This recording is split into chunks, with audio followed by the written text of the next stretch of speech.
The tracks were wrong.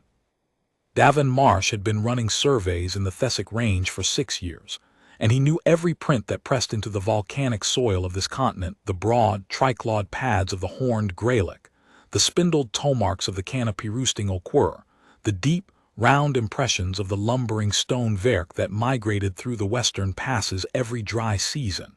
He catalogued them the way other men catalogued faces. He didn't need instruments. He needed the ground to speak, and it always did.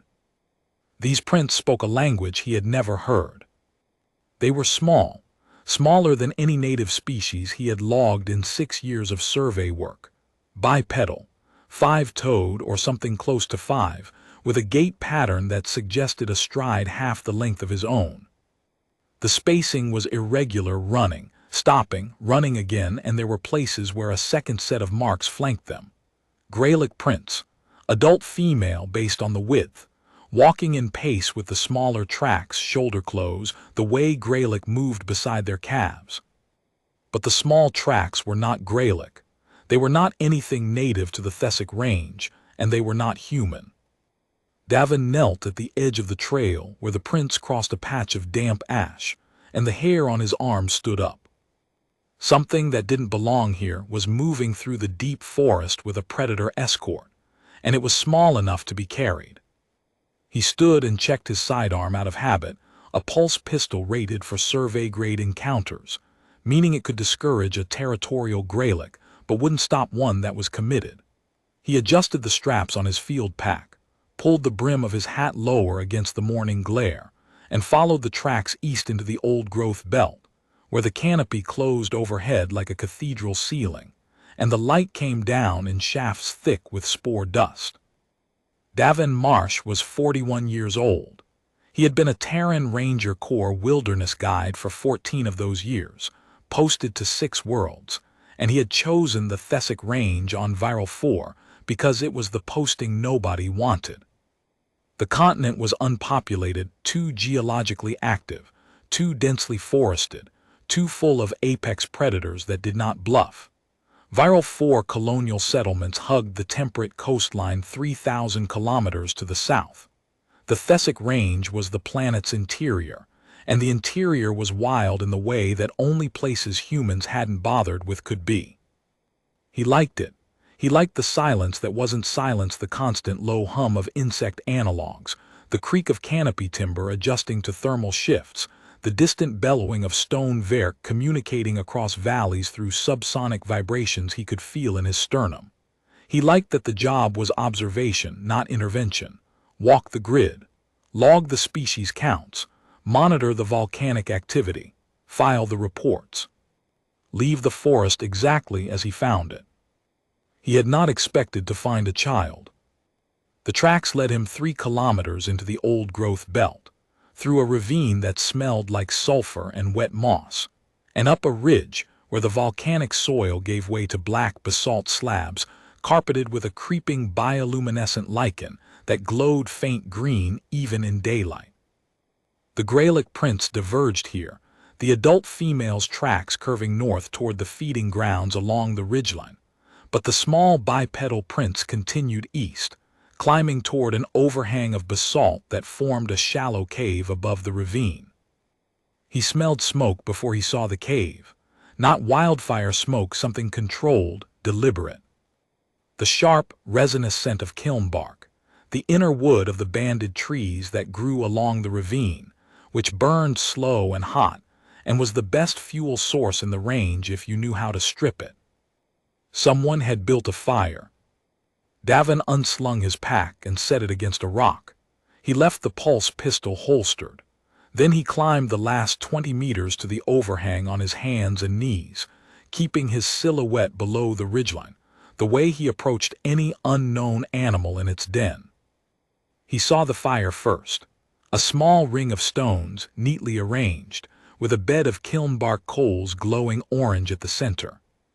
Above it, a frame of stripped branches held a flat stone, and on the stone something was cooking, a fillet of cave fish, the opalescent freshwater species that lived in the ravine pools. The preparation was crude but functional. Someone had gutted the fish, removed the dorsal spines and laid the fillet flat to cook on the heated stone. The technique was not random. It was learned. He saw the nest second. Against the back wall of the overhang in the deepest shadow, a mound of dried moss and greylick fur had been gathered into a sleeping hollow. It was sized for something small. Beside it, a row of objects had been arranged with deliberate care. 3 stones of different colors, a feather from a canopy au coeur, a curved tooth that Davin recognized as a greylick incisor shed, not pulled, and a fragment of something that did not belong on this planet at all. A shard of composite hull material, smooth and silver gray, with machine-cut edges. He was still processing the shard when the child dropped on him from above. The weight was minimal 10–12 kilograms at most, but the surprise was total. Something landed on his shoulders, and thin fingers gripped his collar with a strength that belied their size, and a sound erupted directly beside his left ear. A rapid, percussive clicking followed by a guttural snarl that was not made by a human throat. Davin did not reach for his weapon. He did not shout. He went still, the way he had trained himself to go still when a predator made contact. No sudden movements, no escalation, no panic. Stillness was not submission. It was communication. It said, "I am not a threat." The clicking intensified. He felt the grip on his collar shift, thin fingers probing the fabric near his neck, and he understood with a cold certainty that the child was checking for a weapon harness. She had done this before. She knew where adults kept their tools of harm. "Easy," he said. His voice was quiet, steady, pitched low the way he spoke to spooked animals. "I'm not carrying anything that can hurt you." The clicking stopped. He felt the weight on his shoulders shift. Then slowly, the child released his collar and dropped to the ground on his left side, landing in a crouch that was pure animal, knees bent, weight on the balls of her feet, one hand touching the basalt for balance. She was between him and the cave mouth. She was between him and the exit. Davin stayed on his knees and looked at her. She was alien. That was the first and most obvious fact, and it arrived with a force that made everything else in his head go quiet. Her skin was the color of forest ash, pale gray with a faint greenish undertone, like lichen on stone. Her eyes were enormous, amber gold, with vertical pupils that contracted to slits in the daylight filtering through the canopy. Pointed ears, long and mobile, currently angled forward like directional microphones locked on target. Her hair was tangled, a matted mass of dark copper that fell past her shoulders and was threaded through with bits of moss, bark fiber, and what looked like shed greylick fur woven in deliberately, as if for insulation or camouflage. She wore no clothing in the conventional sense. Instead, her body was wrapped in layered strips of greylick hide, cured roughly with some technique that left the leather supple but rank, bound with twisted plant fiber at the waist and shoulders. The wrapping was functional, not decorative. It covered her torso and upper legs, and it had been cut and recut multiple times as she grew. She was barefoot. Her feet were calloused, widespread, adapted to terrain. She was small, waist-high to Davin if she stood, which she was not doing.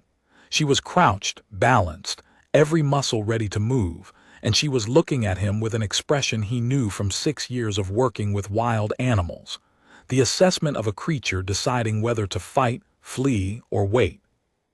Davin made his choice. He sat back on his heels, lowered his hands to his thighs, palms up, and breathed out slowly. "My name is Davin," he said. He touched his chest. "Davin." The child's ears rotated, left ear forward, right ear swiveling to track a sound behind her in the forest. Multidirectional awareness. Her eyes never left his face. She made a sound, not the clicking. A short, low vocalization, 2 syllables, that came from deep in her chest. It sounded like "Ken-ai." She repeated it, and one hand came up to touch her own sternum in a gesture that mirrored his. A name. She had a name, and she remembered it. "Ken-ai," Davin said, and her ears went fully upright.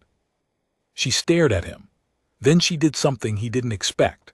She tilted her head back, opened her mouth, and produced a sound that started as a low hum and rose into a long, wavering howl, not a scream, not a cry, but the precise call of an adult female greylock summoning her young across distance. The resonance was eerily accurate. It was the sound a child makes when they are calling for their mother, and their mother is a 300-kilogram apex predator with horns that can split basalt. The forest answered. From somewhere below the ridge, less than a kilometer out, a greylock bellowed back. The subsonic component of the call shook Davin's ribs. Kenai looked at him. Her expression was clear. "I have backup. What do you have?" Davin did something he hadn't done in years. He laughed. A short, surprised sound, barely more than a breath, but it changed the air between them. Kenai's ears flicked. She had not heard that sound before, and it confused her. "Fair enough," he said. He rose slowly, palms still open, and took one step back from the cave mouth. Then another, creating distance, offering space. Kenai watched him retreat. When he was 5 meters away, she moved to the fire, checked the cooking fish with a quick, practiced touch, and repositioned the fillet on the hot stone. She did this without looking at him, or rather, without appearing to look at him. Her left ear stayed locked on his position the entire time. He backed down the ridge to where he had left his pack, sat on a rock, and pulled out his field journal. He wrote, Day 2191, Thessic Range, Eastern Old Growth Belt, Grid Reference 47 East 112 North. Discovered juvenile alien, species unknown, living solo in basalt overhang cave. Approximate size suggests equivalent of 8-10 standard years. Shows evidence of sustained independent survival, fire building, food preparation, shelter construction, material use, hull fragment observed. Has adopted greylock behavioral patterns including vocalizations and social bonding. Appears to have been here for an extended period. No sign of adult caretakers or crashed vessel in immediate vicinity. He paused, then he added, she has a name, she remembers it. He closed the journal and looked up at the ridge. The smoke from the kiln bark fire curled through the canopy in a thin thread, and somewhere in the old growth belt, the greylock that had answered Kenai's call was moving closer. He could feel the subsonic rumble of its footfalls through the rock he was sitting on. Davin Marsh had a protocol for this. Terran Ranger Corps Regulation 7.14, Discovery of Non-Terran Sapient Life. Contact Colonial Administration. Secure the site. Await specialist team. Do not engage further. He pulled out his long-range comm unit, turned it over in his hands, and did not activate it. If he called it in, they would send a team. Extraction specialists, xenobiologists, colonial security. They would arrive with equipment and procedures and the particular efficiency of people who processed situations rather than understood them. They would see a child living in a cave with a predator, and they would see a problem to be solved. They would take her out of the forest, out of the only home she had, out of the only family she knew, and they would put her somewhere clean and safe and utterly incomprehensible to a child who had learned to howl before she learned to speak. He had seen it before. On Talvera 3, a settlement ranger had found a Koreth adolescent who had been abandoned during a colony evacuation. The extraction team arrived, secured the individual, transported them to a processing facility. 36 hours later, the adolescent had stopped eating. By day 4, they had stopped responding to stimuli. The Xenopsych report called it environmental severance trauma. The ranger who had found them called it what it was. They took a child from their home and put them in a box, and the child gave up. Davin looked at the comm unit. He looked at the ridge. He put the comm unit back in his pack. He would do this the slow way. He came back the next morning, and the morning after that, and the morning after that. The first 3 days, Kenai would not let him within 10 meters of the overhang. She crouched at the cave mouth, clicking her warning, ears flat, every line of her body a perimeter. He sat on his rock at the bottom of the ridge and did nothing. He ate his own rations in her line of sight. He spoke occasionally, narrating his actions in the same low, steady voice. I'm opening my pack now. This is dried fruit. I'm eating the dried fruit. This is water. He made no moves toward her. He left when the sun reached its zenith. On the fourth day, she came to the edge of the ridge and watched him eat. Her ears were no longer flat. They were at half-mast attention without aggression. When he set a piece of dried fruit on the rock between them and stepped back, she studied it for 20 minutes before descending, snatching it, and retreating to her overhang without taking her eyes off him. On the sixth day she ate while he was still present. The dried fruit first, then a strip of cave fish she had cooked, offered in his direction with one extended hand and then withdrawn before he could react. He understood the gesture. She was showing him that she could provide, that she was not helpless, that whatever arrangement was forming between them, she was not the supplicant. He set a canteen of filtered water on the rock. She ignored it for 2 days. On the 8th day, she drank from it. On the 9th day, the Greylock came. Davin heard her before he saw her, the heavy, measured tread of an adult female Greylock moving through old growth at patrol speed. Each footfall a deliberate placement that shook loose lichen from the basalt slabs. She emerged from the tree line on the north side of the ridge, and Davin's hand went to his pistol before he could stop himself. She was enormous, 3 meters at the shoulder, with a chest deep as a cargo container and forelegs thick as support columns. Her hide was dark volcanic gray, ridged with plates of natural armor along the spine and flanks. 2 curved horns swept back from her skull, each one longer than Davin's arm, scored with the scratches and chips of territorial combat. Her eyes were small, deep-set, and intelligent in a way that had nothing to do with language. She was watching him the way a mother watches anything that comes near her young. Kenai rose from her crouch at the cave mouth and called out the same howl Davin had heard on the first day, the Greylock's summoning call, rendered in a voice too small for the sound it carried. The Greylock answered with a low rumble that Davin felt in his teeth, and then she walked to the base of the ridge and stood there, her head level with the overhang, her breath fogging in the morning air. Kenai climbed down the rock face and pressed herself against the Greylock's foreleg. She wrapped her arms as far around the massive limb as they would go, which was not far, and she leaned her face against the armored hide and closed her eyes. Her ears went fully upright. Contentment. The Greylock lowered her head and exhaled over the child, a long, slow breath that ruffled Kenai's matted hair and carried the scent of moss and mineral water. Then her eyes locked on Davin. He did not move. He did not breathe. He sat on his rock with his hands on his knees and let the predator look at him with the full weight of her assessment. It lasted 20 seconds. It felt like an hour. Then the Greylock huffed once, turned her massive head, and walked back into the tree line. Kenai watched her go, then she looked at Davin. Her expression was the same one she had given him on the first day. I have backup, but there was something else in it now, something quieter. She had shown him her family. She had let him see the most important relationship in her life, and she had not hidden him from the Greylock. That was trust, the beginning of it, thin as spider silk and just as easy to break. Davin nodded once. I understand, he said. He began teaching her words on the 11th day. Not aggressively, not formally, he simply named things as they encountered them. Rock. He tapped the basalt. Water. He held up the canteen. Fire. He gestured at her cooking pit.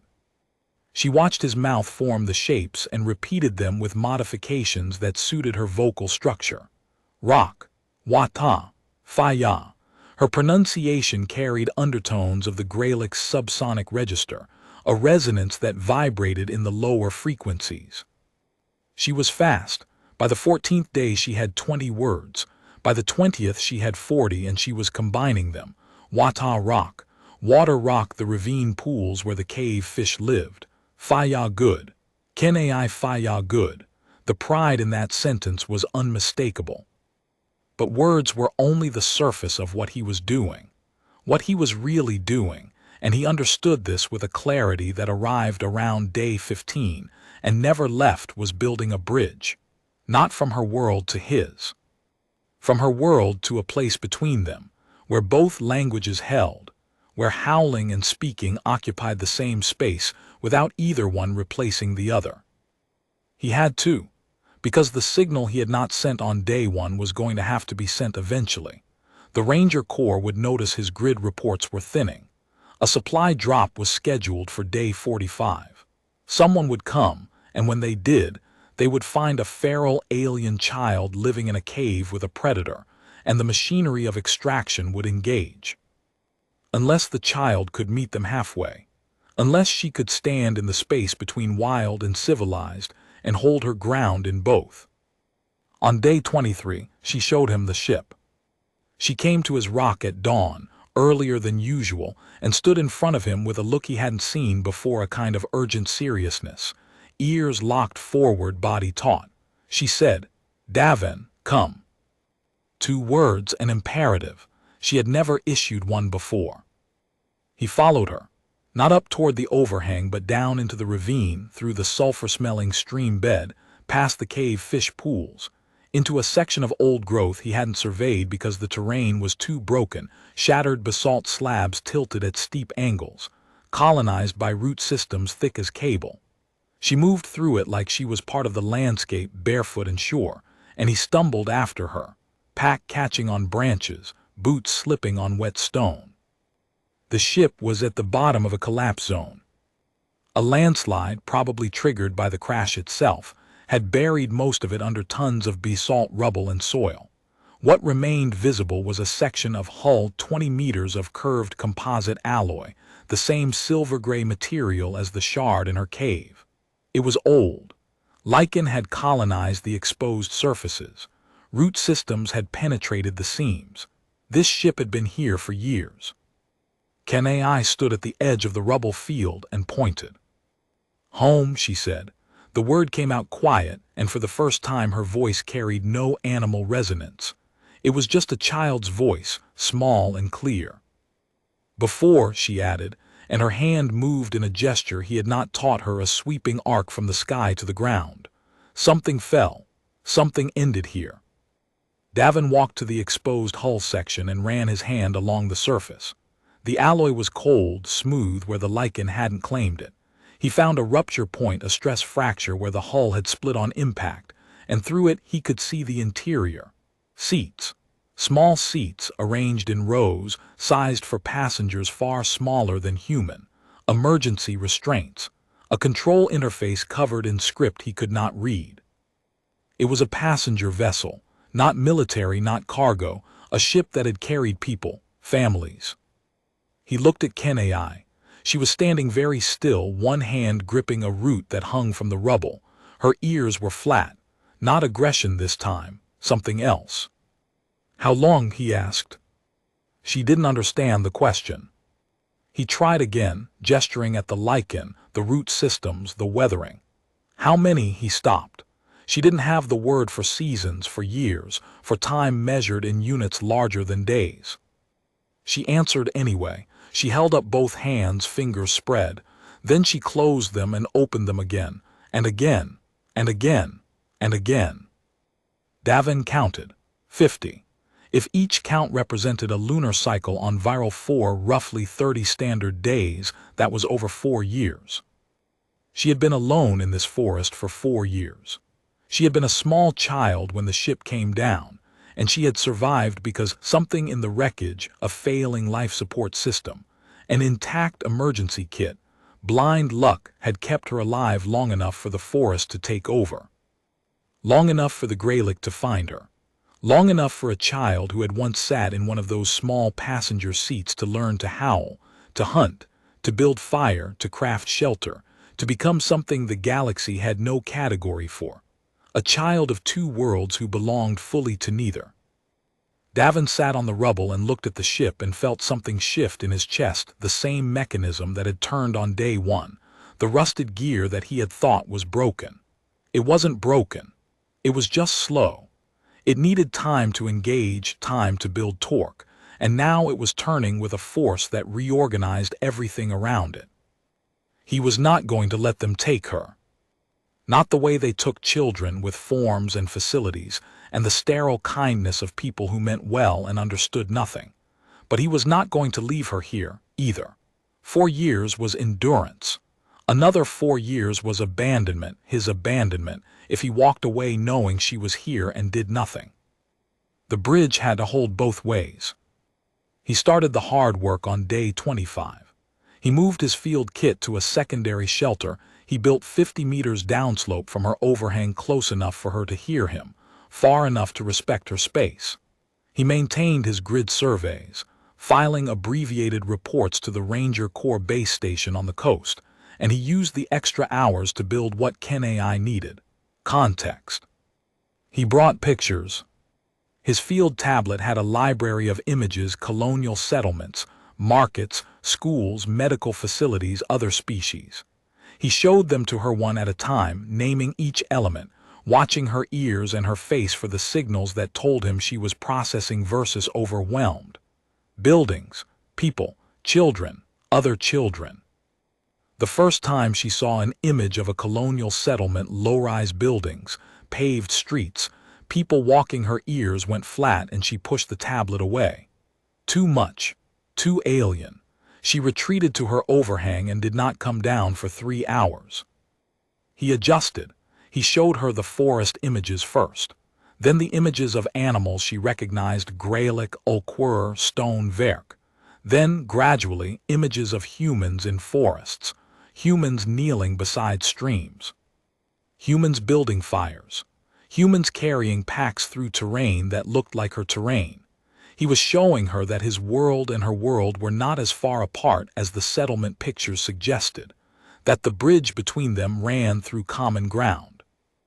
On day 28, she pointed at an image of a human child in a colonial schoolyard and made a sound he hadn't heard before.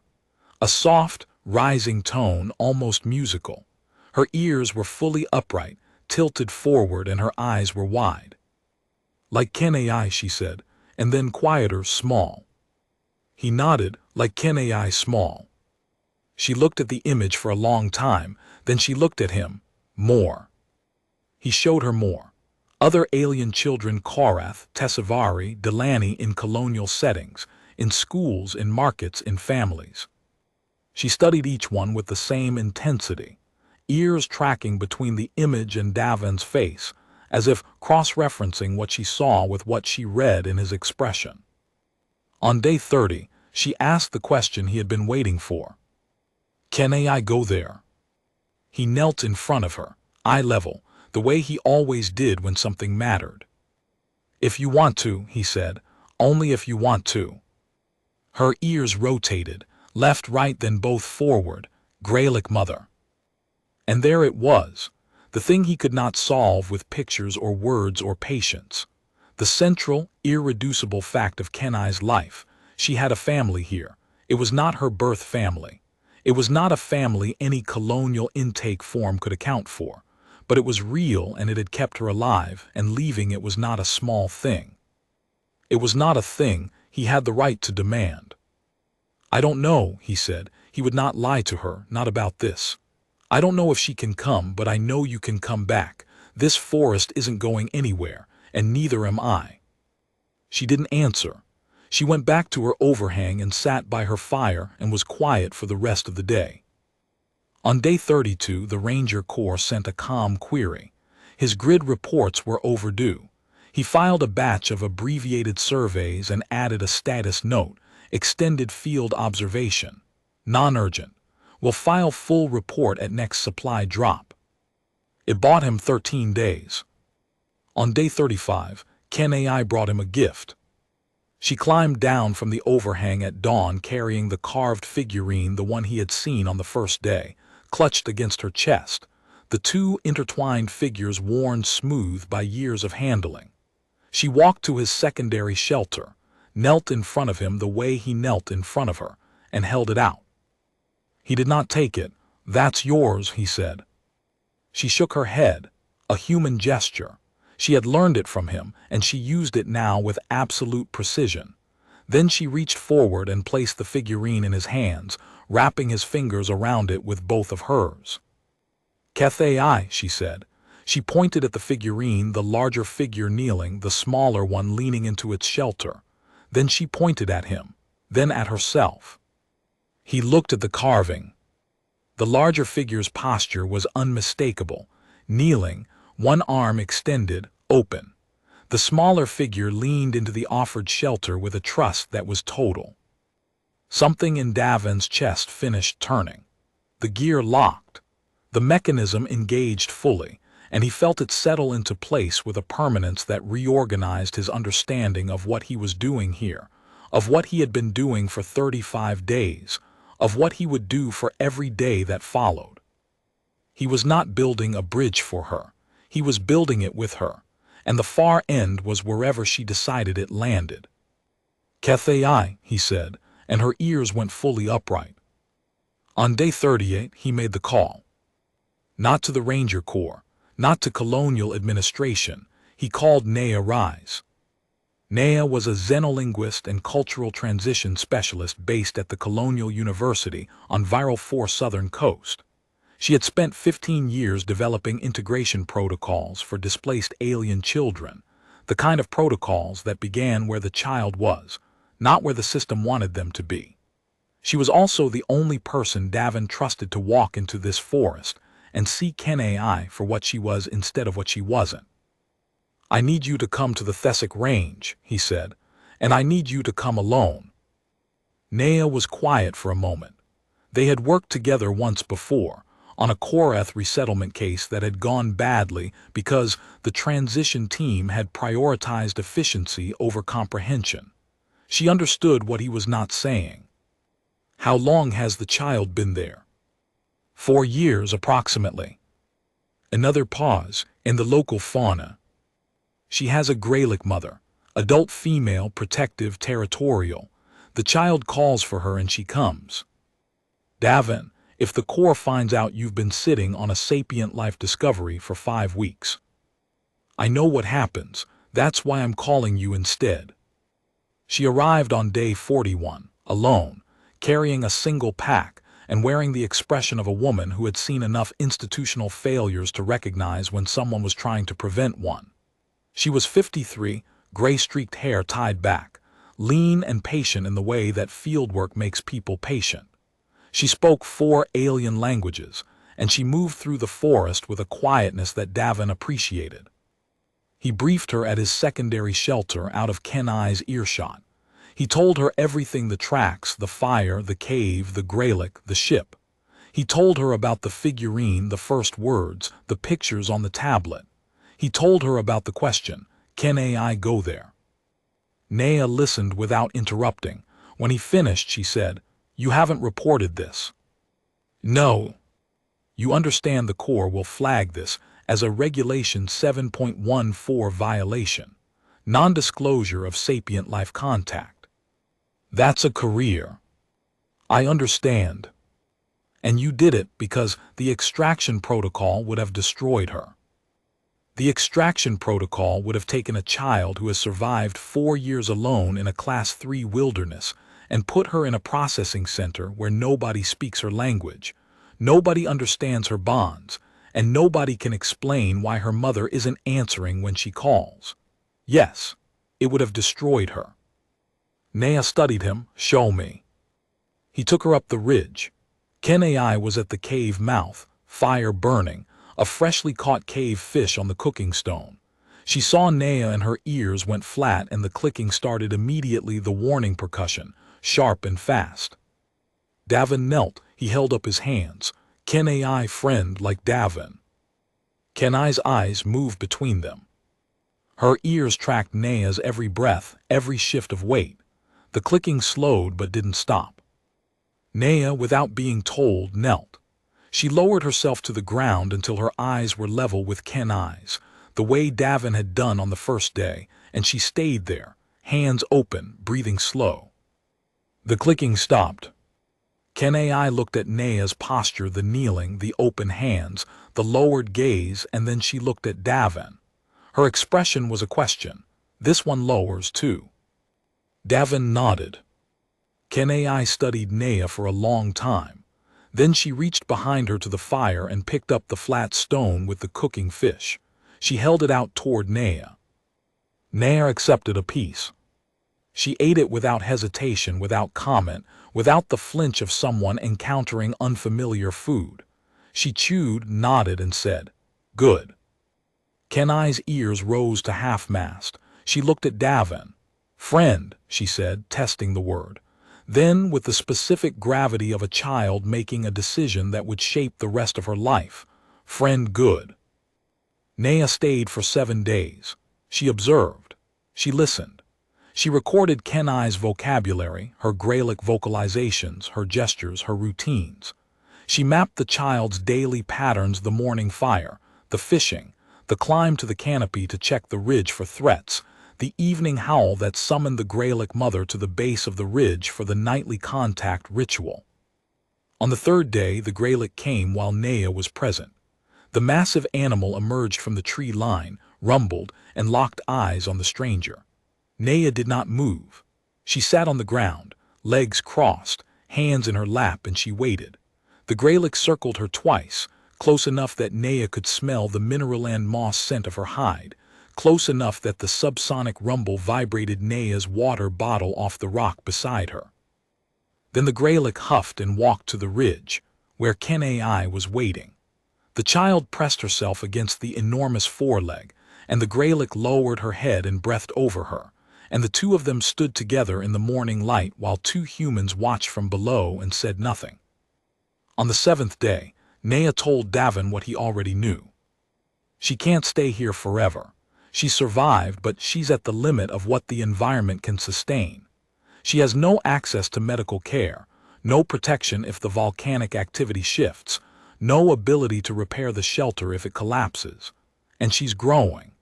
Her nutritional needs are going to outpace what the ravine pools and forest foraging can provide within a year, maybe less.